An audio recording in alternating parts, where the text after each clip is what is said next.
the ZVT. Can LiveForever do a little bit better? We're going to find out.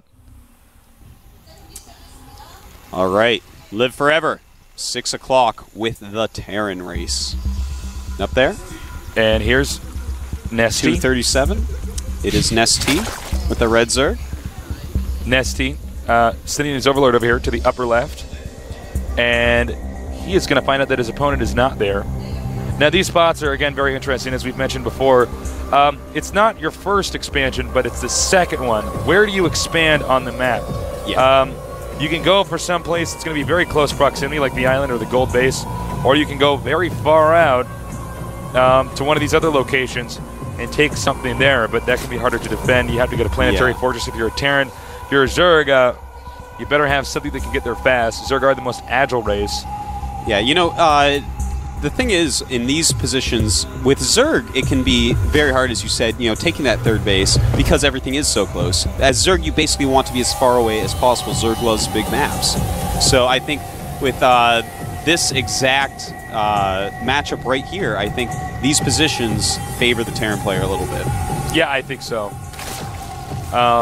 You always want to be able to delay a Terran as much as possible, go around his army and stuff like that.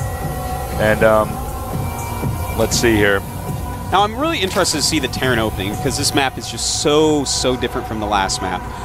You know, he can actually even... Oh, my God. Is he going to go for another hatchery first? Uh-oh. He is. Okay. NesTea, you, sir. My hat is off to you.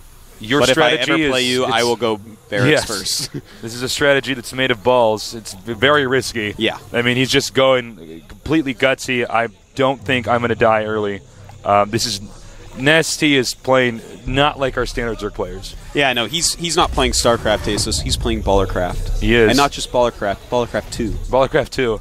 Well, he might be a serious baller if he wins this prize money. It's so much money, dude. I know I keep saying it, but it's like, it's true. It's so much money. Oh, it's a ridiculous amount. I can't even believe it. Big. Wow. So much. Serious wow. Okay, Marines on the way. This is the moment the SCV can build that barracks, or excuse me, bunker, if he wants to. You know, last game it didn't work out for him, so I'm not even going to be surprised if he doesn't try it this game. Yeah. But it looks like back at his base, he's going to have 2 gases already. It doesn't really like the Reaper play, it looks like. Oh, very interesting. Yeah, this is kind of neat. 2 gases this early can mean a lot of things. Either maybe some mech play. You know, you might want to do some sort of Marauder Thor. You might want to do some sort of tank stuff. Yeah. Banshees, absolutely. You know, there's all sorts of things we could see out of this. So I'm quite interested to see exactly what LiveForever wants to do here.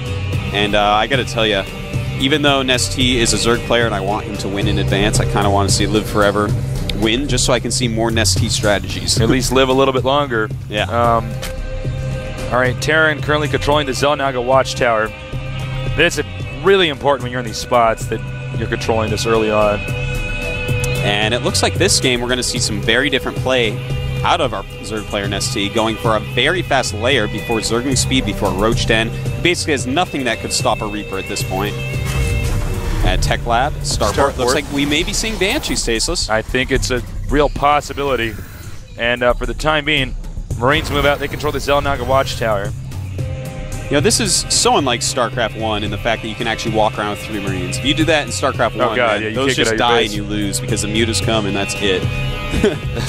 Well, it's interesting. Just throwing that out there, Tasteless. No, it's true. It's absolutely true. You had to be very careful because Zerg could abuse you so bad if you got out of your base too early. He's going to go for a tank drop. Tank drop right here. Yeah. Okay, this could be dangerous. Yeah, the thing about this is if you do the quickest tank drop on this map, Zerg, if he expanded, basically can't stop it. Best they can do is stall it out with spine crawlers. Now he's going to be getting, I think, a Spire here. Let's see what this drone should be. Career move. What are you going to be when you grow up? You're going to be a Spire.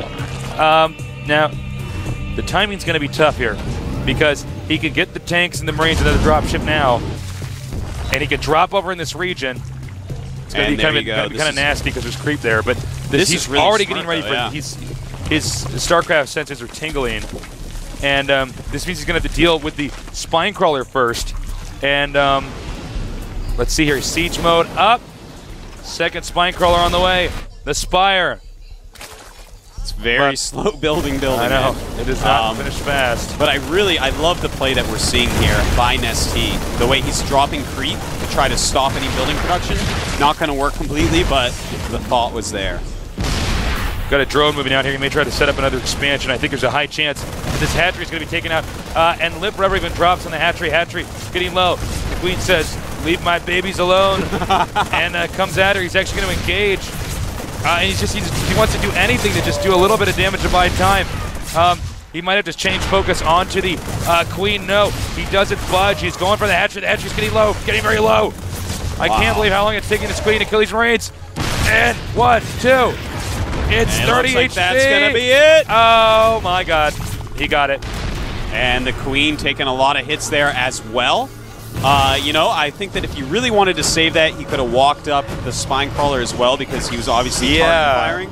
So a few misplays there by NesTea, but I'm not saying he could have saved that hatchery. I think that hatchery was pretty much doomed. That's the best possible build to do in these locations. Yeah, absolutely. But it looks like Mutas should be out about now. And take a look over here. There's notices. There's actually there they are. There they are. 5 Mutas. So it's his turn to go ahead and attack. And I noticed there's actually a statue. Who's this guy over here? Let's get a zoom in on that. It's Minx in Protoss form. He's everywhere. That's not going to be too happy to have all that creep over by that statue. 5 Mutas chase down 1 Marine. And he's going to have to do some good harassment that those Mutas stall any expansions that LiveForever is going to want to make. Because, you know, he started that hatchery 12. He's restarting his natural, but oh my! He actually doesn't have a lot of units here. He can get the medevac. Oh, there it is. I knew it. Thor comes out just in time. Yeah, and missile turret as well. But he does take out the dropship, which is really good. Very nice to take that out. Takes out a few Marines. Going to slow down any pushes that come. But 2 Mutas in the red. Yeah, he can't really do much with that. Let's see here. The command center almost done. It's going to be orbital command pretty soon. And it looks like from that factory going up we just saw that he's going to go into mech. So looks like we're going to see some mech play coming out. And against a kind of low econ Zerg, that's a very good choice. Yeah, this is pretty smart. I think we could see a 3rd game coming out of these guys, which would just be awesome. Zerg hit an expansion up here, and the queen is on the way. Larva Inject. If you guys are new to StarCraft 2, Larva Inject is one of the best abilities. You actually cannot play StarCraft 2 as a Zerg player without constantly larva injecting, throwing down creep tumors.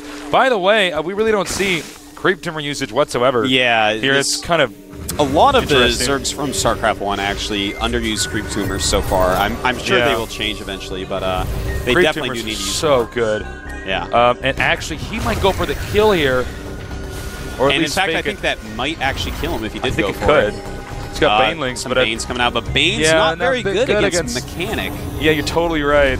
But at the same time, you can use Mutalisks against Thors, but if there's Marines there, you get owned, so the Banes help with that. But, you know, I think Junwei doesn't have a lot of information on what's going on, and switching into Roaches now.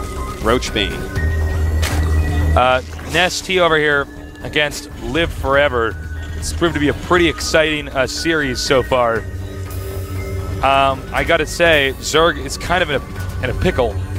I don't use that word very often, but it's a bit of a pickle here. A sandwich pickle or a dill pickle? A dill pickle. Dills are way better. I'd love to be in a dill pickle. This really sucks for the Zerg because Banelings are not that great against these units, but you know, with the right timing, the right positioning, the Banelings can do so much damage. You never know. No, the Zerg also knows that the Terran is meching, and now the Terran knows. Excuse me, the Zerg has an expansion. Not a lot of drones up there, though. No, not a lot at all. Yeah, he's going to have to get a lot more drones up before this guy moves out.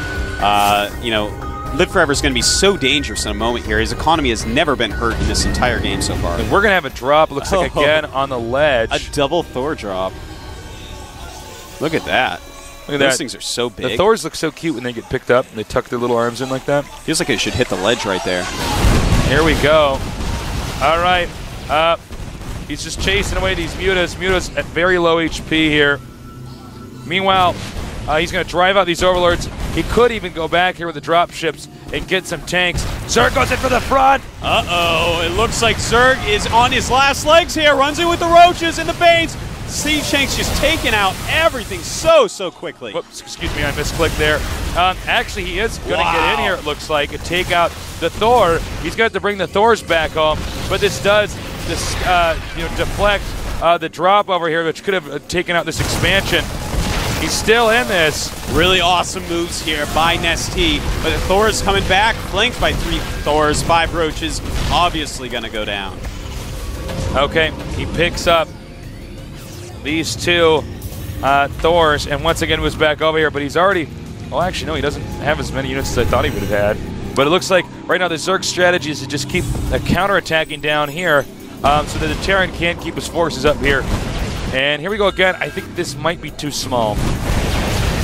Yeah, look at that. Marines and Thors there going to block the mutas that he's produced lately. So he's going Muta Roach at this point, a kind of weird unit combo we don't see too often. And, is he in range of that? He can get the larva. That's got to be frustrating. He actually could one-shot those. He's trying to just get close. Oh, Kenny. Looks like you can actually hit the hatchery from there. Wow, that is actually really nice by LiveForever to hit that hatchery.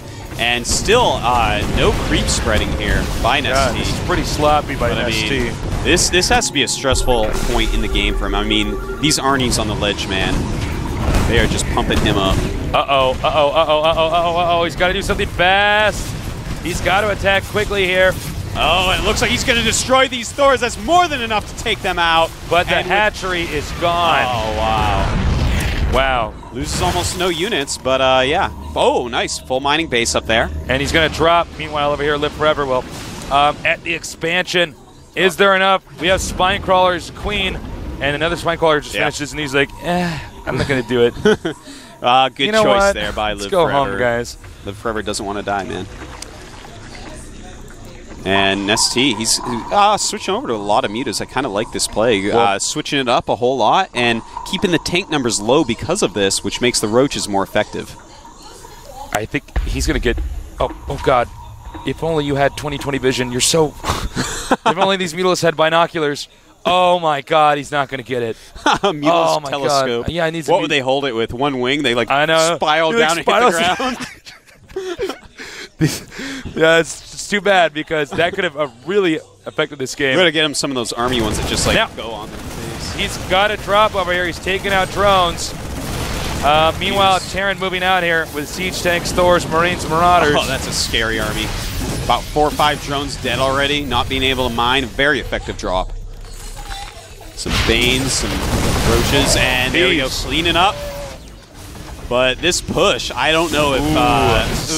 I don't know if he can stop this push. Yeah, there's just so many siege tanks that the Roaches are going to be invalid. Yeah, and the Banelings are going to get one-shotted. But if he can get him out of position here, he's stimming, he's really moving forward here. Can he do it? He's got that perfect positioning. He is at least pressuring the Terran into not going directly at the expansion. So meanwhile, he is still able to mine resources here. More Roaches getting pumped out here. He's getting closer. He's unsieged half his takes. Wow. LiveForever being very, very careful here. I like this book. Here we go. Oh, it's attack time. No, it's part of the Roaches thought it was. Rogue Roaches, Tasteless. Rogue Roaches. This is pretty brutal. He's going to go for the hatchery. Meanwhile, the Zerg attacks. But I do believe there are too many siege tanks. Yeah, those Roaches. Damn. There used to be Roaches there, Tasteless. Now there's just Roach corpses. Look at this. It's pretty brutal. GG. Time to go to game number 3. Exciting game there. Pretty wild, man. You know, after that tank drop, NesTea was just so far behind. Just so far behind. But, you know, he tried his best to come back there, snuck an expansion, got his next one up very quickly, did a couple tech switches, did some really smart, aggressive attacking. Yeah. But again, you know, when you lose your expansion that quickly, it is an uphill battle the whole way, and LiveForever is good enough that he never let him recover. That was pretty impressive. LiveForever definitely had the upper hand, as you said. So wisely, Artosis. Oh, thank you. From Sage Artosis. You're so smart and handsome, Artosis. I'm just full of nice compliments for you. Oh. The casting duo, Tasteless and Artosis. To make Tastosis. It sounds like something you'd spread on bread, but it is, in fact, we the should best make casting that. Yeah, we could. It could taste like peanut butter. Then we're selling shirts next. We could sell peanut butter. I love peanut butter, man. It's good. It has to taste like Jif, though. It's really good. Choosy pro gamers choose Jif. They do. And they don't even sponsor GOM TV. That's true. I'm just saying it because I love Jif. Throwing it out there. They don't sell Jif in Korea, though, Tasteless. They don't? No. Skippy is the best you can get here. I know. but I put up with it so that I can cast for you guys. That's life. We make sacrifices to come down here and do this for you guys. Yeah. Both players have confirmed that they're ready, and getting a compliment from one player to the other. They're both. It was a pretty impressive game. I do like how NesTea, you know, I guess it's the best he could do, but he sent his whole army in there to attack when he saw that the drop was happening. Yeah, the second up, it's like, okay, well, I got to do something. I can't just sit here and die. Definitely slowed that drop down. He almost saved his hatchery because of it. ZDT, game number 3. It rhymes. NesTea against LiveForever.